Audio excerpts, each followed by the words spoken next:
Hello and welcome to my channel. Here I review new movies and television shows and release a review every day from Monday to Friday. Today, I want to talk about Missing. It was recently released in HD and I'd heard good whispers about it back when it was in theaters, so I thought I'd check it out. It's a dramatic thriller with horror elements sprinkled in at the end. It comes from a story written by Sev Ohanian, and the screenplay was co-written and co-directed by Nicholas D. Johnson and Will Merrick. The story is about June, a young woman trying to find her mother after she goes missing while on vacation. It stars Storm Reed as June, Nia Long as June's mother Grace, and Tim Griffin as June's father James. To start off, the film presents its story in a somewhat new and experimental way. The entire film is a screen capture of June's computer screen. We see June and the other characters through a camera display that pops up on her screen, and we watch all of June's actions on the computer as she investigates the mystery.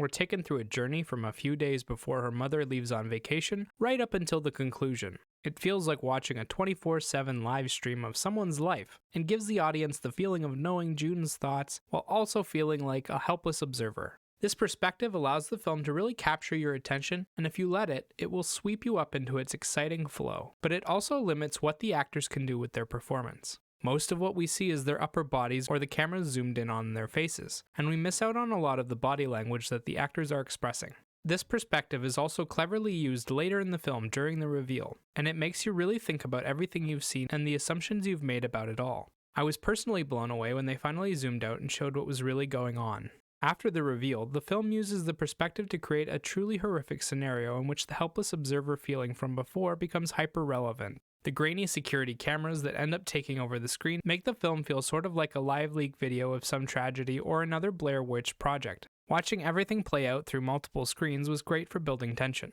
The story is a fairly basic mystery with June's mother going missing, and the police being a minor help at best. June starts to investigate and she slowly discovers information about her mother's boyfriend, and people related to them that reveals a conspiracy. It relies on the real-world police being totally incompetent, June being selectively amazing with technology, and a number of coincidences so large that it becomes hard to buy the story as anything more than a complete fiction. One of my biggest gripes was how June seemed to totally forget critical details until the perfect moment. It happens a number of times, and each time I was left wondering why June didn't think of that earlier. The story spends too long throwing red herrings at you and has so many twists that it can be difficult to keep up with. And while it is exciting, it is also filled with holes and ultra-convenient happenings that are just too unbelievable. There is a bit of a lull in the middle of the film where they stop to do some social commentary while June is out of leads. It's only a few minutes, but it was pretty boring and didn't feel all that relevant to the rest of the film. As I said earlier, the cast's performances are highly limited, and most of them end up feeling good enough for the story, but only Joaquim de Almeida really manages to stand out, while the mystery antagonist is all over the place in their performance. Storm Reed as June does a lot of good emoting through the camera, and she presents as a somewhat snarky, intelligent teen that's driven to find her mother. She gets across the sadness her character is feeling, but the grainy webcam quality often limits her, and at times the camera angle completely cuts out her face, leaving the audience blind to her expressions. She gets the vast majority of the screen time while the rest of the cast gets a scene here and there. Most of them don't get enough time to really build out their characters or make them memorable. Joaquim de Almeida is the only exception to this. He plays the plucky middle-aged gentleman that June hires over TaskRabbit, and he manages to give out some sound fatherly advice while playing the Good Samaritan. I liked his character and thought he did a really good job of emoting through the screen.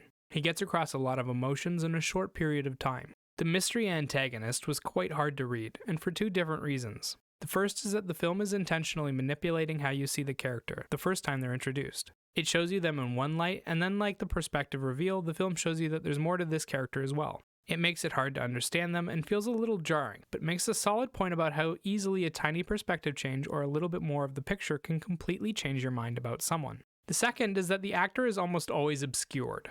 They have one scene where their face is clearly visible, and the rest of the time it's blurry, grainy, and pixelated. It's almost impossible to make out their expressions in any kind of detail, and thus their performance becomes more about the physical aspects. But with the camera angles and lack of definition, it doesn't work. Production-wise, the visuals are an amazing cinematic experience that makes you rethink perspective and how it's used by different mediums. The reveal is one of the coolest visual moments I've ever seen, and the implications it makes about the first half of the movie are chilling to say the least. The camera in this instance is what part of the screen capture we're currently focusing on, and the way the film directs us around makes us feel like we're right there with June, watching her through her screen. It tells the story in an interesting and exciting way and gets across everything that's happening clearly, even if it doesn't quite make sense all the time. The soundtrack, however, is kind of mid. It's made up of short instrumental tracks that are used to try and amplify the scenery during dramatic moments, and it does its job well enough, but most of the music is quiet, doesn't stick around long, and is somewhat simplistic in nature. They never quite bring it together with the visuals to create any big impact moments, but there are some slightly touching scenes with sad music behind them, and a scene or two with tense music as a piece of information is revealed. Overall, I like how they played with perspective in the film, and I thought it was nice to see how far Javi was willing to go to help June. June's an okay protagonist, but the premise of the film was a little far-fetched, and the perspective ended up hurting the actors' performances quite a bit. The music was okay, and the actors did what they could, but the real reason to see this film is to see how they used the screen capture to tell an interesting story in an exciting and new way. 7 out of 10.